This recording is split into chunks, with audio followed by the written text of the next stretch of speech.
स्वागत है बच्चों आपका हमारे यूट्यूब चैनल सुल्तान ऑनलाइन एजुकेशन में।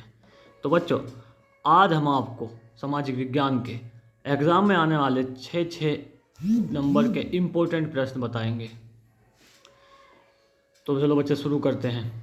तो प्रश्न नंबर 1, यूरोप में राष्ट्रवाद उदय में जर्मनी एवं इटली के एकीकरण का योगदान बताइए। तो बच्चे ये सवाल पिछले साल भी 2023 में भी आया था और इस साल भी आ सकता है, तो इसलिए हम इसके बताएंगे। तो ये बच्चों 6 नंबर में आता है अगर या इस तरह से आता है। तो उत्तर, इटली के एकीकरण का योगदान। इटली का राष्ट्रीय एकीकरण आधुनिक यूरोप के इतिहास में महत्वपूर्ण घटना है। 19वीं सदी के मध्य में इटली 7 राज्यों में विभाजित था, जिनमें से केवल एक इतालवी राजघराने के अधीन था। इटली के एकीकरण में देशभक्तों ने महत्वपूर्ण योगदान दिया। इन देशभक्तों में गैरिबाल्डी, मैज़नी और कावूर का योगदान महत्वपूर्ण था। तो ये तो बच्चों इटली का एकीकरण का योगदान हो गया। अब हमें बताना है जर्मनी के एकीकरण का योगदान। जर्मनी का एकीकरण जिन जिन स्वप्नों में हुआ था उनका संक्षिप्त परिचय विवरण। पहली अवस्था, 18वीं सदी में जर्मन अनेक राज्य प्रेशिया, बावेरिया, सैक्सनी आदि में विभाजित था, इसलिए इसके आर्थिक विकास की गति बहुत धीमी थी। दूसरी अवस्था, इस क्रांति की असफलता के पश्चात जर्मनी के एकीकरण का कार्य लोकतंत्र के रूप में न होकर बिस्मार्क द्वारा सैन्य शक्ति एवं कूटनीति के सहारे किया जाने लगा। तीसरी अवस्था, अंत में 1870 ईस्वी में फ्रांस के साथ जर्मनी का भयंकर युद्ध हुआ, जिसमें फ्रांस को पराजय का सामना करना पड़ा और उससे अल्सेस लॉरेन प्रदेश छीन लिए गए।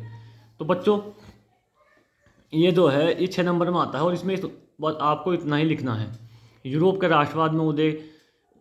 राष्ट्रवाद उदय में जर्मनी एवं इटली का एकीकरण। तो पहले हमें इस तरह से ही हेडिंग डाल के लिखना है, इटली के एकीकरण का योगदान। उसके बाद हमें जर्मनी के एकीकरण का योगदान लिखना है। तो इसी हमारा 6 नंबर में आएगा। तो इसी तरह से लिखना है दोनों, इटली को भी और जर्मनी का भी, दोनों का एकीकरण। प्रश्न नंबर 2 की ओर चलते हैं। प्रश्न नंबर 2, लोकतंत्र का क्या अर्थ है? इसकी 4 प्रमुख विशेषताएं बताइए।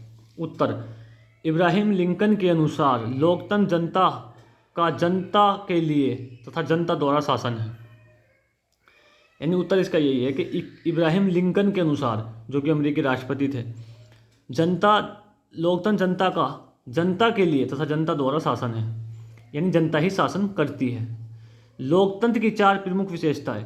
तो नंबर 1, लोकतंत्र नागरिकों के अधिकार तथा स्वतंत्रता को बनाए रखता है तथा उनको उचित सम्मान भी प्रदान करता है।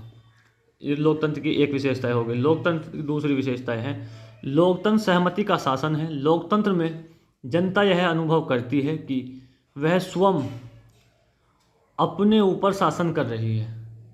लोकतंत्र की दूसरी विशेषताएं हो गई। और लोकतंत्र की तीसरी विशेषताएं है, लोकतंत्र में कानून जन इच्छाओं तथा आकांक्षाओं को प्रतिरूप होते हैं। कानून जनता की इच्छाओं के अनुरूप बनाए जाते हैं। यदि सरकार जन विरोधी कानूनों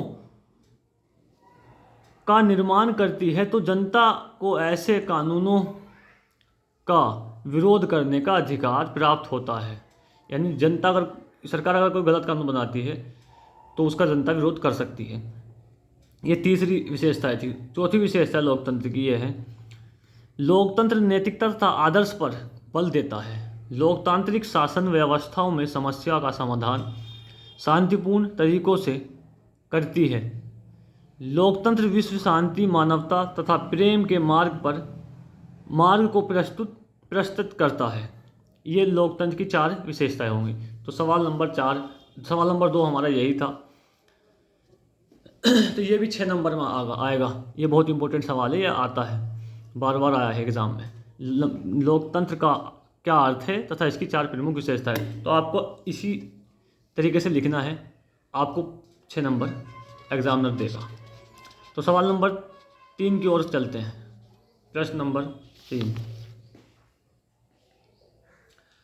प्रश्न नंबर 3, अर्थव्यवस्था का क्षेत्रक से क्या तात्पर्य है?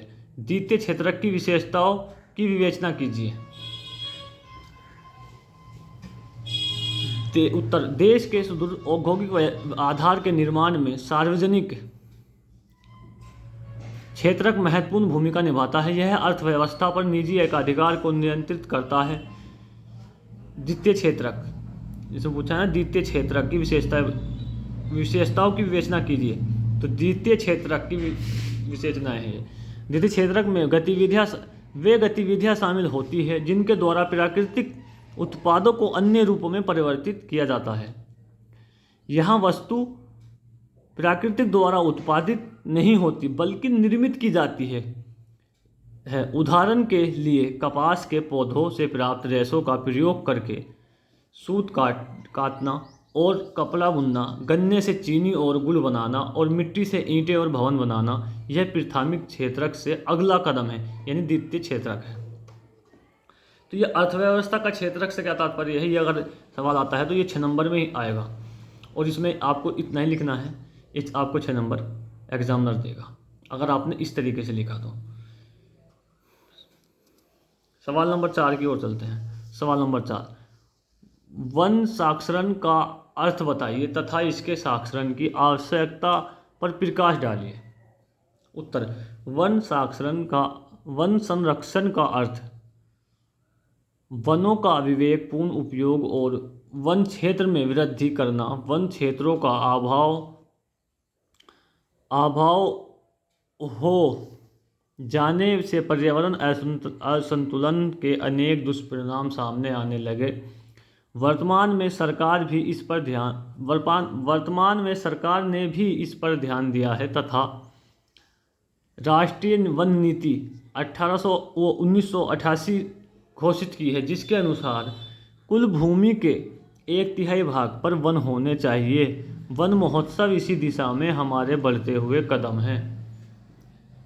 यानी वन महोत्सव जो कार्यक्रम होता है सरकार द्वारा जारी किया गया है, तो वो भी लोगों को जागरूक करने के लिए ही किया गया है। वन संरक्षण की आवश्यकता, तो इसकी जो वनों की यानी आवश्यकता है क्या है? वन संपदा हमारी अमूल्य धरोहर है, हमें इसे नष्ट नहीं करना चाहिए। हमारा कर्तव्य होना चाहिए कि हम इसमें वृद्धि कर आगे आने वाली पीढ़ियों को देना है, यानी इन्हें बढ़ाकर जो हमारी आने वाली पीढ़ियाँ हैं उनके लिए देना है।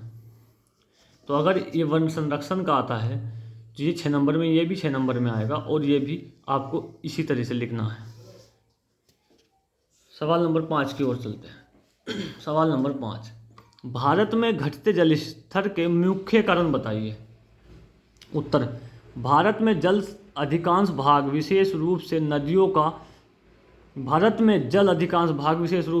का जल प्रदूषित हो चुका है। भारत में होने वाली मानसूनी वर्षा अनियमित एवं निश्चित होती है तथा इसका वितरण भी आसमान से है। यह वर्षा भी मात्र 3 महीने ही होती है। किसी वर्ष वर्षा अधिक होने से बाढ़ आ जाती है, किसी वर्ष वर्षा की कमी से सूखा पड़ जाता है। अंततः दोनों ही स्थितियों में जल का अभाव बना रहता है। भारत की लगभग 70% जनसंख्या ग्रामीण क्षेत्रों में निवास करती है। अनेक प्रयासों के उपरांत भी सभी नागरिकों को शुद्ध पेयजल सुलभ नहीं है। यानी भारत की जो अधिकांश जनसंख्या है यानी 70% वो ग्रामीण क्षेत्रों में, और बहुत से ग्रामीण क्षेत्रों में आज भी जल पीने योग्य नहीं मिल पाता। तो ये भी 6 नंबर में आएगा बच्चों, और ये भी आपको इसी तरह से लिखना है। सवाल नंबर 6 की ओर चलते हैं। सवाल नंबर 6, चोरा की घटना पर संक्षिप्त टिप्पणी लिखी है। ये भी 6 नंबर में आएगा। तो इसमें हमें लिखना है, उत्तर है इसका चोरा उत्तर प्रदेश के गोरखपुर के पास का एक कस्बा है, जहां 4 फरवरी 1922 ईस्वी को भारतीयों ने ब्रिटिश सरकार की एक पुलिस चौकी को आग लगा दी। जिसमें 22 पुलिसकर्मी जिंदा जल के मर गए।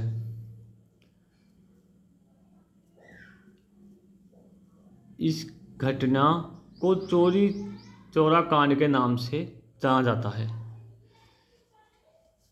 इसके परिणाम स्वरूप गांधी जी ने कहा था कि हिंसा होने के कारण असहयोग आंदोलन उपयुक्त नहीं रह गया और उसे वापस ले लिया।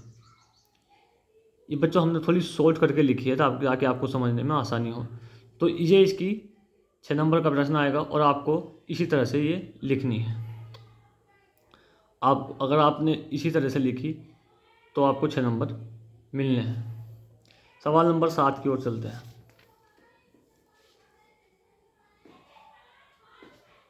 प्रश्न नंबर 7, ब्रेटन वुड्स समझौते का क्या अर्थ है, इसका क्या उद्देश्य है? तो इसका उत्तर है ब्रेटन वुड्स समझौता एक विचार है जिसे औद्योगिक देशों ने अंतर्राष्ट्रीय भागीदारी के अंतर्गत आम सहमति से तैयार किया है। इसमें युद्धोत्तर आर्थिक भरपाई और राशि का संचय के स्तर रहे इस विषय पर रणनीति बनाई गई है। इसका मुख्य उद्देश्य विश्व में आर्थिक स्थिरता को बनाए रखना था। ब्रेटन वुड्स समझौता इस परिणाम के पश्चात सामने आया था कि किसी देश की आर्थिक स्थिति अन्य देशों को भी प्रभावित करती है, क्योंकि आज देश परस्पर निर्भर है। यानी अगर एक देश में स्थिति बिगड़ती है तो वो अपने पड़ोसी देशों की भी स्थिति को पर असर डालती है और बिगाड़ती है। तो आप अगर ये ब्रेटन वुड्स समझौते के बारे में अगर सवाल आता है तो ये भी 6 नंबर में आएगा, क्योंकि ये जो उत्तर है तो ये लघु उत्तरीय उत्तर है।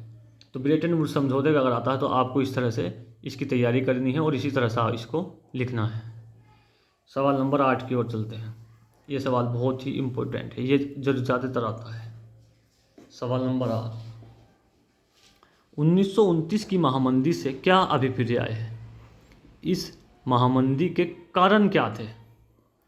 इसमें हमें कारण भी बताने हैं और इससे क्या अभिप्राय है बताना है। प्रथम विश्व युद्ध के फलस्वरूप उत्पन्न क्षतिपूर्ति तथा युद्ध शरण की समस्याओं ने विश्व के आर्थिक तथा अंतर्राष्ट्रीय बाजार को छिन्न भिन्न कर दिया। अक्टूबर 1929 ईस्वी में न्यूयॉर्क के शेयर बाजार के मूल्य एकाएक बहुत नीचे गिर गए, जिसके फलस्वरूप आर्थिक जगत में खलबली मच गई। इसी को 1929 की ईस्वी की महामंदी कहा गया है। यह हमारी महामंदी हो गई। और महामंदी के कारण क्या थे? अब इसके कारण जो है ये थे, आर्थिक महामंदी का प्रारंभ 1929 ईस्वी से हुआ। यह महामंदी 30 के दशक के मध्य तक बनी रही। यह 2 महायुद्धों के बीच का समय था।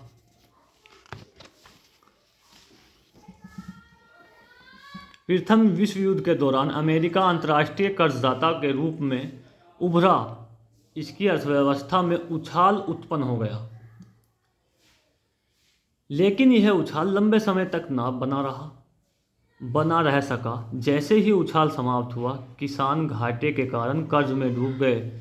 संयुक्त राज्य अमेरिका की पूरी बैंकिंग व्यवस्था गड़बड़ा गई, जिससे संसार में आर्थिक महामंदी का दौर शुरू हुआ। तो ये इस तरह से इस कारण है। तो यानी जब प्रथम विश्व युद्ध था उसके बाद जो अमेरिका था वो सबसे बड़ा कर्जदाता था, यानी गरीब मुल्कों को कर्ज देता था। और